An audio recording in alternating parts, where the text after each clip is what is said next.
Welcome, curious minds. Today we're taking a deep dive into a really striking collection of insights about our current political moment, especially looking ahead to the 2026 midterms. We've got a stack of articles, reports, analyses, all detailing what our sources are calling a multi-front campaign of political maneuvering. So yeah, get ready for some thought-provoking connections. Okay, let's try and unpack this a bit. Our sources today, they paint a picture where, traditional political norms are being really tested, stretched, maybe even redefined, and that's across different branches of government, international relations, domestic policy, pretty much everywhere. Indeed. And our mission here for this deep dive is really to distill the core strategies that seem to be at play, to connect the dots between actions that might seem unrelated at first glance, and to understand the potential implications of what some sources call these aggressive tactics, implications for our political institutions and, of course, for you, the listener. What's really intriguing, I think, is how many of these moves seem driven by this singular focus, consolidating and holding on to power. And just to be clear, when we mention strong claims or opinions, we'll make sure to attribute them directly to our sources. We're here to explore the ideas, not necessarily endorse them. Okay, so let's start with a pretty bold concept. The idea of a government shutdown on October 1st. Our sources are suggesting this isn't maybe just the usual negotiation tactic, but potentially a deliberate political statement. Ezra Klein, writing in the New York Times, actually argues Democrats should seriously think about it. And here's where the strategy gets kind of nuanced. Klein suggests maybe Democrats missed a chance back in March, but now a shutdown could be this crucial way to grab everyone's attention. Right. And Klein's argument, at least as our sources present it, it isn't really about changing laws immediately. It's more about making a clear, kind of powerful case that certain actions happening in government are, well, in his view, not normal, anything but normal. The goal seems to be bringing this whole list of perceived illegal or, let's say, unconventional acts right to the front, trying to drive down approval ratings, specifically with independent voters.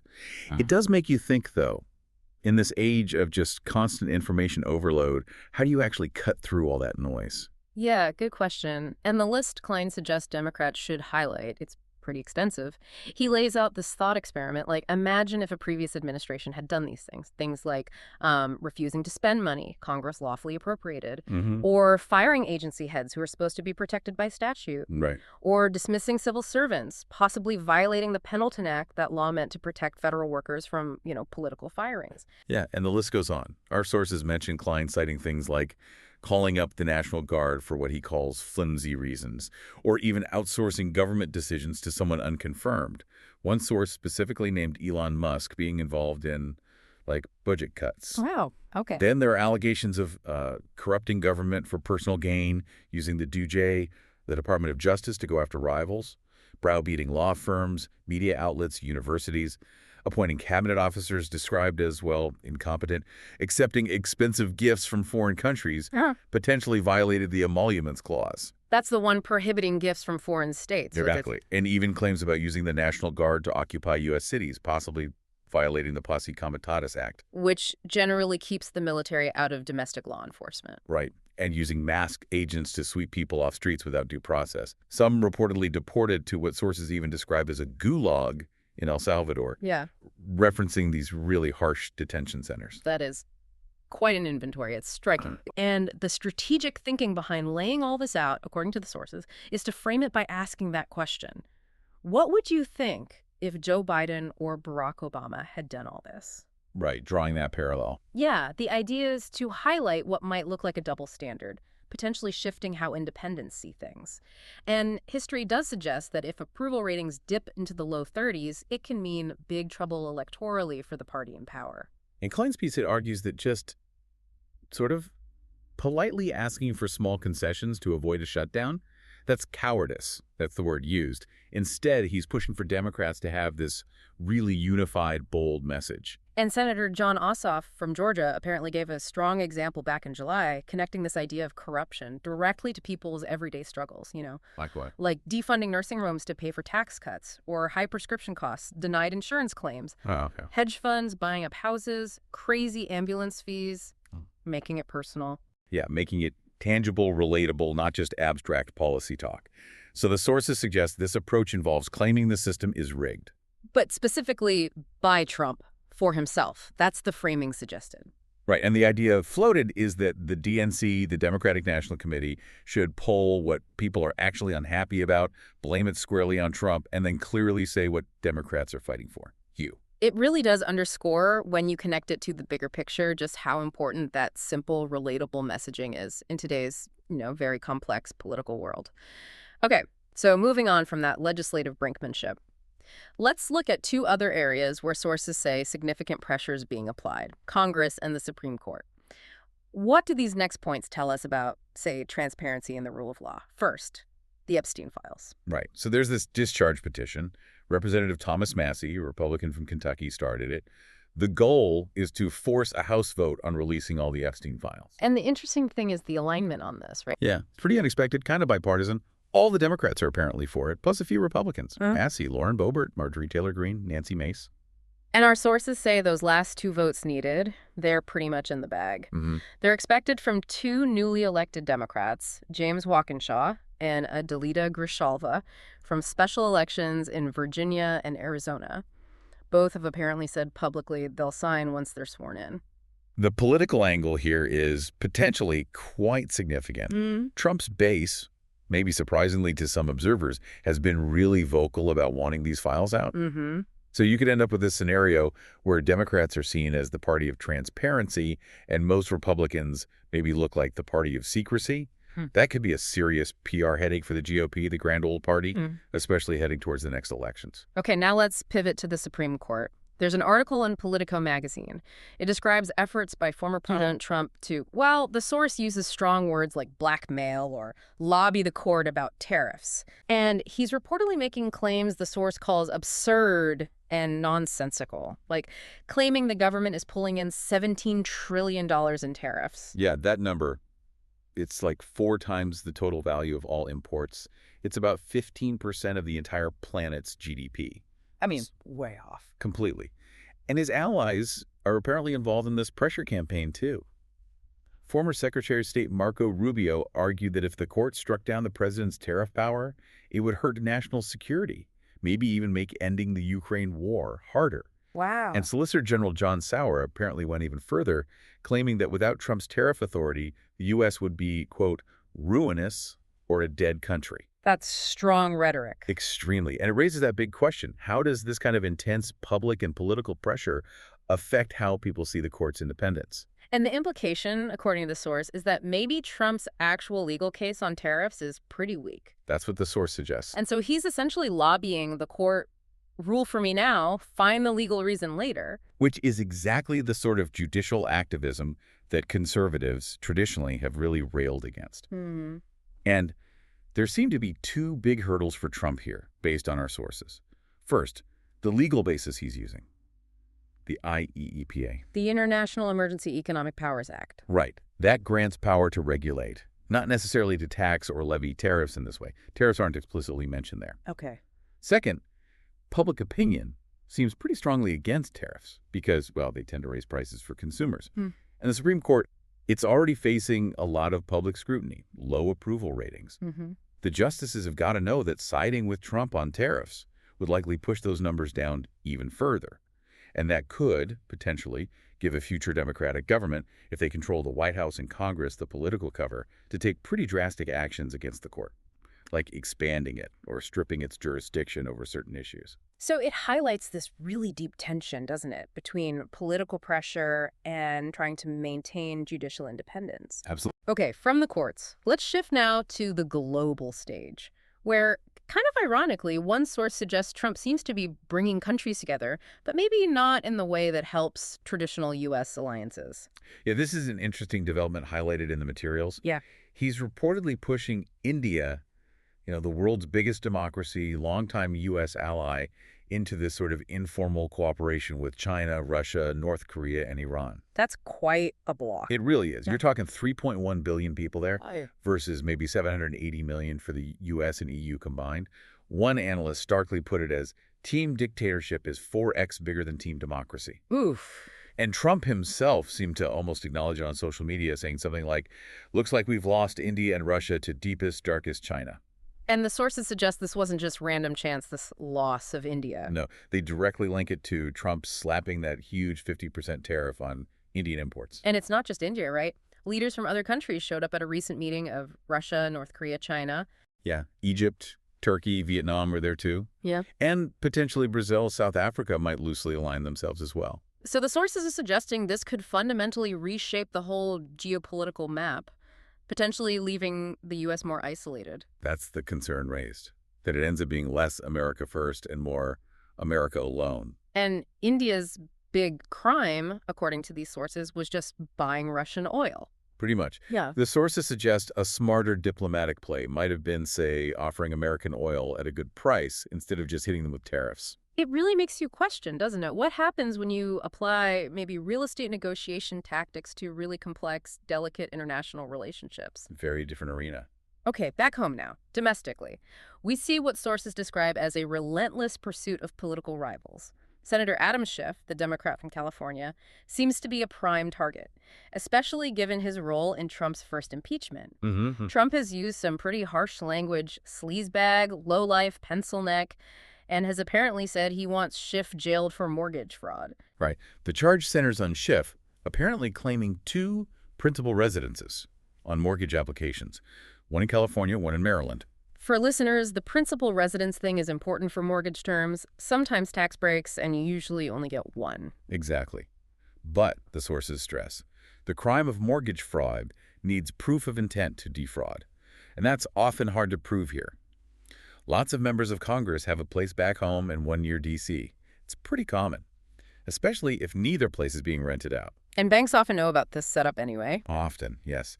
Plus, Schiff apparently only claimed the homestead tax exemption for his California home, which sort of undermines the idea he was trying to defraud anyone. But what's really striking, according to our sources, is how this information supposedly came out. Yeah. Trump appointed a close associate, this wealthy developer, Bill Pulte, to run the Federal Housing Finance Authority, the FHFA.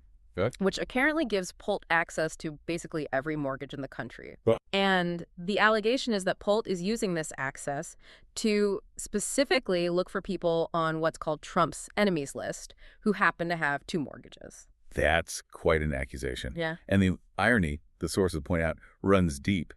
Pulte's own father and stepmother, Mark and Julie Pulte, they've reportedly claimed principal residences and homestead exemptions in both Michigan and Florida. Which is definitely illegal, right? Getting a tax break in 2 states like that. Yeah, you can't do that. So this pattern, sources describe it as potentially weaponizing federal agencies against opponents while maybe looking the other way for allies. It keeps coming up in the materials we reviewed. And beyond going after individuals, there's also this reported effort to make becoming a citizen harder. The plan, linked to OMB Director Russell Vought, that's the Office of Management and Budget, involves toughening the citizenship test, maybe adding an essay question, which could give officials more, leeway to fail applicants. And beyond just the test, the sources suggest the definition of good moral character could become this kind of slippery slope. Right now, it mostly means you don't have a serious criminal record. Okay. But in the future, it might require showing positive contributions. Yeah. Like maybe owning DJT stock or submitting really positive tweets about Trump, leaving it up to the examiner's discretion. Discreetly. Tweets. That's mentioned in the sources. Along with social media vetting, where support for the Second Amendment is a plus, but maybe the First Amendment isn't so much. And opposing Israeli Prime Minister Netanyahu could be classed as anti-Semitic activity and a definite no-no. That raises some pretty big questions about fairness, doesn't it? And who gets to define what a good citizen looks like? Absolutely. And this seems connected to Trump's lawsuit against the city of Boston. Yes, over Boston's policy of not actively cooperating with ICE Immigration and Customs Enforcement to detain immigrants. But Boston isn't actually breaking federal law, are they? Cities aren't required to help ICE like that. That's correct. But former Attorney General Pam Bondi claimed the DOJ would protect Boston citizens from illegal alien crime, even though Boston actually ranks much lower in violent crime than many other major U.S. cities. It's number 71, I believe. Right. And Mayor Michelle Wu has pushed back hard, saying Boston will defend its laws and rights. Yeah, and the analysis in our sources suggests the real goal might not even be to win the lawsuit. It might just be to intimidate the mayor, try to force her to, quote, bow down to federal pressure. Okay, so all these different actions we've discussed. Foreign policy shifts, pressure on the courts, targeting rivals, immigration policies.